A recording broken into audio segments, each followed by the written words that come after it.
Welcome back, guys. Today we're gonna be grabbing what I consider to be the best pizza in New York and talking about how to find the best physical therapist for you. Let's go.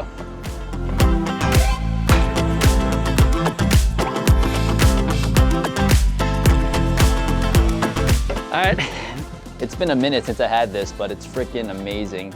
The pepperoni kind of curls up and gets crispy on the outside, and it's got a little bit of oil in the middle. If you blot the oil in your pizza, we can't talk. But let's go into the pizza.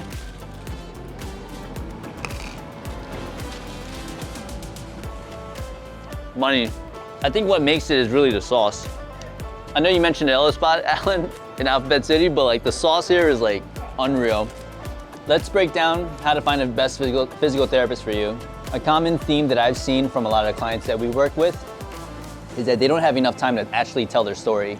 You come into a clinic that's very busy already, they're seeing multiple patients or clients within that hour, so they almost have to rush your interview and they don't get as much information as they need.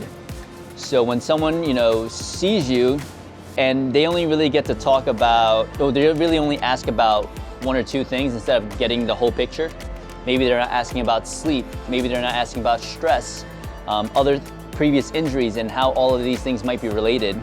I think it plays a big role because we can honestly just put all of our eggs in one basket and blame one specific issue, but it's almost never one thing. It's always a multitude of factors kind of combining, creating this perfect storm.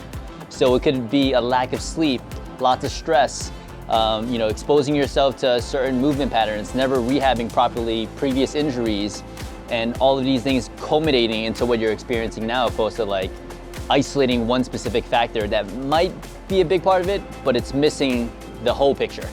Just gonna grab another slice. Oh, grab another bite.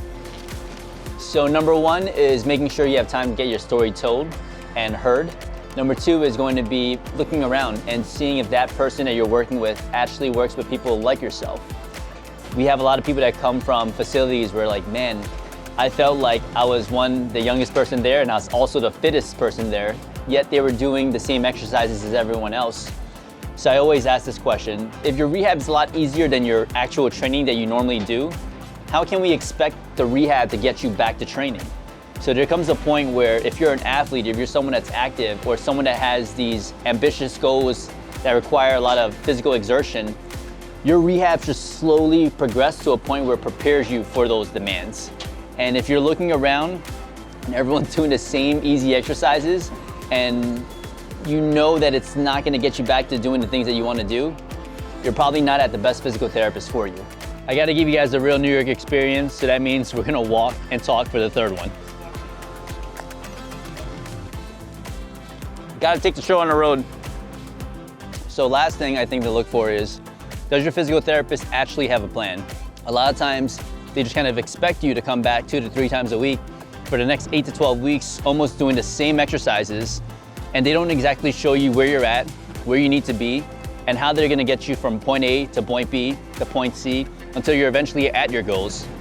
So there needs to be a systematic way of thinking and a systematic way of progressing your current program to get you to where you need to be. If you're going from, easy exercises on the tables or things that aren't making you sweat to a really high intense activity, you can't expect to be successful. So I always say, if you're working with a physical therapist, what's the plan? Have them communicate it to you. How are they gonna get you from where you're at now in pain to where you wanna be, which is out of pain and moving and doing the things that you wanna do in this life. Appreciate you guys for tuning in. I hope you enjoyed the best slice, or what I consider to be the best slice in New York. And I hope those tips help you find the best physical therapist for you. Till next time.